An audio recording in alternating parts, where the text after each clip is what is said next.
पहले के समय में पतंगबाजियाँ बहुत होती थी, अभी भी होता है, लेकिन आज के समय में हर हाथ में मोबाइल है तो बहुत कम आपको शहरों में देखने को मिलता है। लेकिन अभी भी कई जगहों पर बच्चे पतंगबाजियाँ करते हैं। लेकिन क्या कभी आपने सोचा है कि पतंगबाजी कभी-कभी खूनी वारदात को भी अंजाम दे सकती है? ऐसा आपने सुना भी होगा, कई खबरें ऐसा भी आते ही हैं। और ताज़ा मामलों में आपको बताता हूँ, छत्तीसगढ़ की राजधानी रायपुर से ही आया है, जहाँ पे एक पतंग के चक्कर में एक छोटे से बच्चे 7 साल के बच्चे की जान चली गई। ये पूरा का पूरा मामला सामने आया है रायपुर से ही, जहाँ रविवार की शाम करीब 5 बजे थे। एक पिता अपने 2 बेटों को घुमाने लेके जाता है बाइक पे, एक को पीछे बिठाता है और सबसे छोटे वाले को आगे में बिठाता है। लेकिन जैसे-जैसे वो आगे बढ़ता है, अच्छा से सफ़र तय हो ही रहा था, लेकिन बीच में अचानक से एक पतंग का धागा आता है, जिसे माज़ा कहते हैं, चाइनीज़ माज़ा। वो आके उस बच्चे के गले में फँस जाता है। पिता इस चीज़ को देख नहीं पाता और वो लगातार गाड़ी चला ही रहा होता है, लेकिन अचानक से बच्चे की चीखने की आवाज़ आती है। बच्चा चीखता है ज़ोर से, तो अचानक से हड़बड़ा के पिता बाइक को खड़ा करता है, देखता है क्या हुआ करके, तो उसके गले में एक पतंग का धागा, जिसे माज़ा कहते हैं, चाइनीज़ माज़ा, वो उसके गले पर फंसा हुआ था और बुरी तरीके से ज़ख्मी हो चुका था।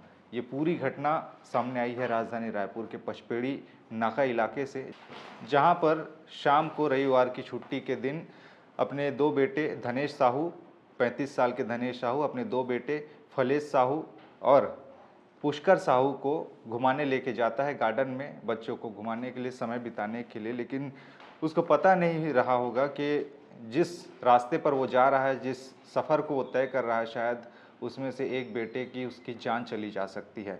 और हुआ भी ऐसा ही। कटोरा तालाब के पास घूमने के लिए वो जा रहे थे, इसी बीच में उनके गाड़ी के पास एक धागा आता है और सामने बैठे पुष्कर साहू, 7 साल के पुष्कर साहू के गले में फंस जाता है। पुष्कर साहू बुरी तरीके से ज़ख्मी हो जाता है। आनन-फानन में वहाँ पर लोग इकट्ठे होते हैं। पिता कोशिश करता है किसी तरीके से इलाज के लिए, नज़दीकी अस्पताल में ले जाते हैं पुष्कर को, लेकिन वहाँ पर कहते हैं डॉक्टर स्टाफ, यहाँ पर सुविधा नहीं है, हम इलाज नहीं कर पाएंगे। जैसे-तैसे करके फिर बेबस पिता अपने बेटे को लेकर मेकाहारा अंबेडकर अस्पताल में जाते हैं। वहाँ पर इलाज चलता है, कुछ देर तक ठीक रहता है सब कुछ, लेकिन समय बीतने के साथ 8 बजे के करीब रात में पुष्कर की मौत हो जाती है।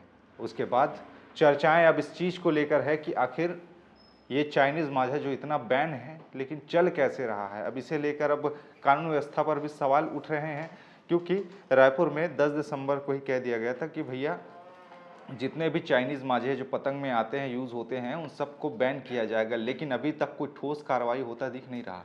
अभी भी कई ऐसे दुकान हैं जहां पर चाइनीज़ मांझे धड़ल्ले से बिक रहे हैं, उड़ा भी रहे हैं लोग पतंग, और इसके शिकार कई लोग हो रहे हैं बाइक पे आने जाने वाले, क्योंकि राह चलते मांझा दिखता नहीं है और कोई कितने स्पीड से जा रहा है उसको कंट्रोल नहीं कर पा रहा, और वो धागा उसके गले में आके या फिर हाथ में आके कहीं भी आके फंस जा रहा है, जिससे बड़ी दुर्घटनाएं हो रही हैं। ऐसा एक नहीं, कई सैकड़ों मामले हैं, बहुतेरे मामले हैं, पूरे छत्तीसगढ़ के अलग अलग शहरों से सामने आता है, जहां पर चाइनीज़ मांझे के चक्कर में उसके फंसने के कारण कई लोगों की जान चली गई, कई लोग गंभीर रूप से घायल हुए, कई लोग अस्पताल में पड़े हुए मिले। ऐसे कई मामले सामने आता है। चूँकि जनवरी का महीना है और जनवरी के महीने में मकर संक्रांति के समय में हमारे देश में पतंग उड़ाने की एक परंपरा है और बहुत से लोग पतंग उड़ाते हैं, पतंगबाजियाँ करते हैं, कई लोग कट्टी खेलते हैं, और इसी पतंग काटने के चक्कर में चाइनीज़ मांझे का ही यूज़ होता है और चाइनीज़ मांझा कई बार फंस जाता है और वो जी का जंजाल बन जाता है।